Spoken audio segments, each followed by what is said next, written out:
राष्ट्रपिता महात्मा गांधी ने, बापू ने कहा था कि इस प्रकृति के पास हर इंसान को देने के लिए सब कुछ है, लेकिन किसी एक व्यक्ति की लालच को पूरा करने के लिए कुछ भी नहीं। विकास की अंधी दौड़,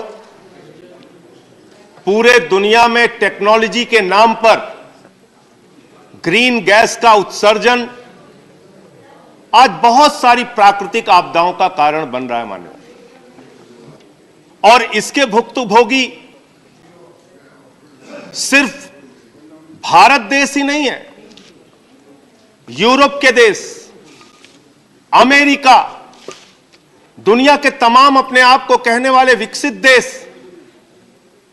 वो भी इस ग्लोबल वार्मिंग के कारण पीड़ित देश है माननीय। वो नजरअंदाज कर रहे हैं, वो इन समस्याओं को बार बार समझौता करने के बावजूद नहीं मान रहे हैं। पूरी दुनिया में ग्रीन गैस उत्सर्जन के मामले में भारत की भागीदारी तो मात्र 3% है, लेकिन अमेरिका जैसे देश, दुनिया के तथाकथित विकसित देश, वो इस पूरी दुनिया की ग्लोबल वार्मिंग के लिए, प्राकृतिक आपदाओं के लिए, प्रकृति के संतुलन को बिगाड़ने के लिए बड़े तौर पे जिम्मेदार है। और इसको लेकर समय समय पे जिनेवा में एक समझौता हुआ जिसका पालन खुद ये विकसित देश नहीं करते। जो टेक्नोलॉजी हमको सस्ते दामों में उपलब्ध करानी चाहिए, उस समझौते के मुताबिक हमें नहीं उपलब्ध कराते, और जिसके कारण से तमाम प्राकृतिक आपदाएं हमने झेली मान्यवर। प्राकृतिक संतुलन बिगड़ने के कारण एक नहीं अनेक घटनाओं के हम गवाह बने। हमने भुज का भूकंप देखा मान्यवर, हमने तमिलनाडु की सुनामी देखी मान्यवर, हमने उत्तराखंड की आपदा देखी मान्यवर, हमने जम्मू कश्मीर की आपदा देखी, हमने उड़ीसा के तूफान देखे, हमने असम के बाढ़ देखे, हमने बिहार के बाढ़ देखे, हमने कई क्षेत्रों में सूखा देखा मान्यवर। और यह सब कुछ प्राकृतिक आपदाएं और प्राकृतिक संतुलन बिगड़ने के कारण, प्राकृतिक संतुलन बिगड़ा जिसके कारण ये प्राकृतिक आपदाएं हुई।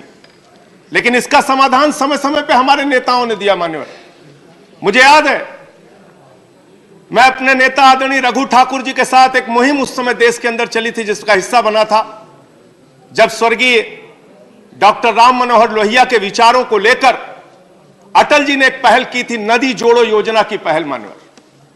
अरे बहुत ही सार्थक पहल थी, बहुत ही अच्छी पहल थी। पूरे देश की नदियों को जोड़ने की योजना, वो योजना किस ठंडे बस्ते में चली गई मुझे नहीं मालूम, लेकिन वो एक योजना, ऐसी योजना थी, नदी जोड़ो योजना मान्यवर, जिससे हम सूखे से भी बच सकते थे, बाढ़ से भी बच सकते थे, तमाम आपदाओं से बच सकते थे।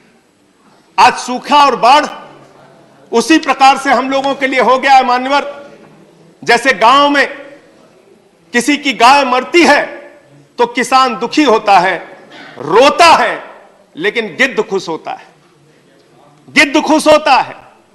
इसी प्रकार से बाढ़ और आपदाएं, बाढ़ और सूखा हो गई इस देश के अंदर।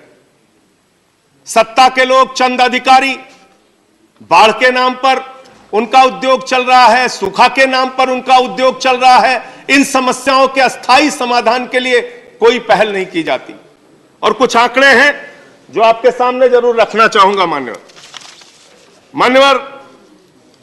क्लाइमेट ट्रांसपेरेंसी की एक रिपोर्ट है जिसमें कहा गया है कि 2016 से 2021 के बीच में भारत के अंदर जो चक्रवात, बाढ़, भूस्खलन की घटनाएं हुई, उसके कारण 3.6 लाख हेक्टेयर क्षेत्र के फसलों का नुकसान हुआ।